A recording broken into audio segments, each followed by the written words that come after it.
There is such a slowdown in the economy that those in charge don't want you to know. And one way to see that is by looking in the real estate market, right? Real estate originations have completely crashed.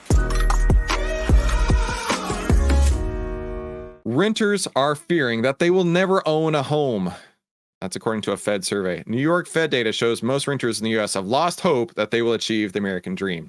Okay, so this weekend I was actually really excited about something that I happened to oversee on my wife's phone. My wife went to get a tattoo this weekend, and so she and I were hanging out there. She's scrolling on Facebook like she does. I don't scroll on any social media. You will not find me scrolling on any social media, period, full stop. And she must know I'm talking about her because she just texted me. um, but while she was scrolling, I saw this one person talking about how hard it was to sell their home. And I was like, hold on, let me look at that. Let me take a look at this. And this person, I don't know all the details, but it was probably like I think they were listing their home for like $550,000, not all that big of a home, not all that fancy of a home, but now it's over $500,000 home. And they were talking about how hard it was to find people to buy their home. They said it's been on the market for ages. And I'm looking at my wife and I'm like, this is exactly what I've been saying. This is exactly what I have been following for months, years at this point, right? There is such a slowdown in the economy that those in charge don't want you to know. And one way to see that is by looking in the real estate market, right? Real estate originations have completely crashed. And a lot of that exactly has to do with what the Fed was wanting by raising rates. Now, by raising rates, right, instead of like my house, which I got for like 3.5% on the mortgage, now it's 7% or even higher. The cost to purchase the home on the financing part has doubled. So your mortgage payment, essentially has doubled just from the interest payments. And then the price of homes has doubled nearly over the last few years.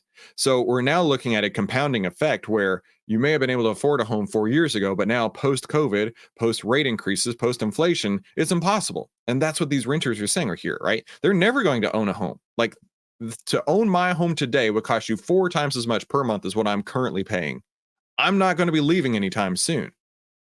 And so this person who I was looking at on my wife's phone was really complaining about the fact that they haven't found anybody to buy a home. And it just makes total sense to me. The only way for you to sell your home is if you cut your rate, which is exactly offsetting inflation. Or I'm sorry, not cut your rate, but cut your price, which is exactly what the Fed was doing. By raising rates, they're forcing you to lower your prices. This goes in for autos. This goes in for homes. This goes in for all kinds of stuff that you could be selling. When the financing costs so much more, the only way for you as the seller to sell that item, whatever it is by lowering the price.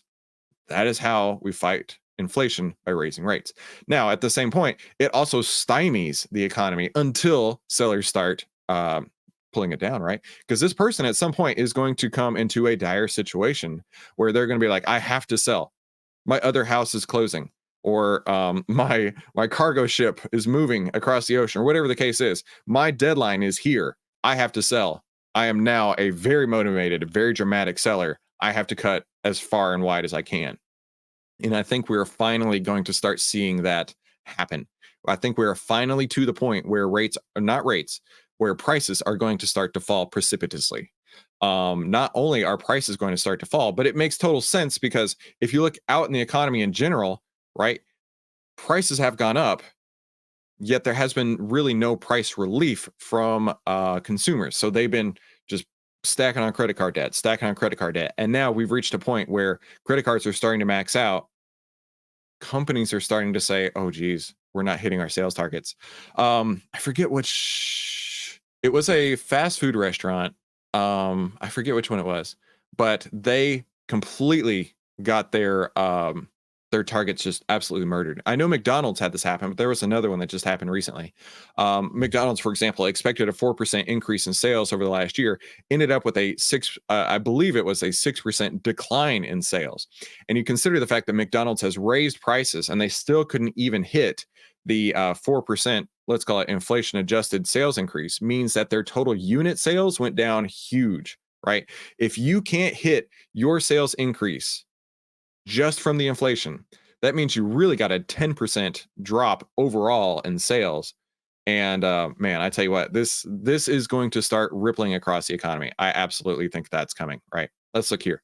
The share of US renters who believe they'll someday own a home has plummeted over the last year. The home affordability crisis continues to make the American dream appear too far out of reach. Now they're starting rumblings of putting out some sort of legislation where it's going to limit the number of homes that investors can buy, limit the number of homes that institutions can buy. In theory, putting more inventory out into the market, right? Renters' perceptions about the ease of obtaining a home mortgage have deteriorated substantially since 2023. Yeah, I understand completely. The percentage of renters who say that obtaining a mortgage is somewhat or very difficult jumped to 72 or 74.2%. That's an 8 percentage points increase from last year and far above the low of 50% in 2021. Wow, look at that. It's gone up by 50%, right? 50% up to 75 is a 50% increase, right?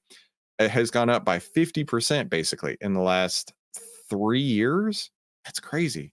The percentage of renters who believe they will eventually become homeowners fell to 40%. Wow. I couldn't imagine what a dire situation that must be in, right? Where you just are coming to the realization that I'm never going to be able to afford a home. I'm just going to rent. I'm just going to throw away $2,000, $3,000, $4,000 a month in rent forever. And that's never going to go to any sort of capital appreciation. That's never going to go to principal. That's never going to go anywhere up except to your landlord, right? That's a really dire situation. Now let's take a look at DHI. So DHI is the home builder, DR Horton. And I think a stock like this could really be hurting lately because if less people are deciding that they're never even going to buy a home, then why would they even go out and start talking to places like DR Horton? But surprisingly, we do have a buy signal on DR Horton. That buy signal came on March 25th. And following these signal returns, we could have seen a 106.2% return following the outlier buy and sell signals.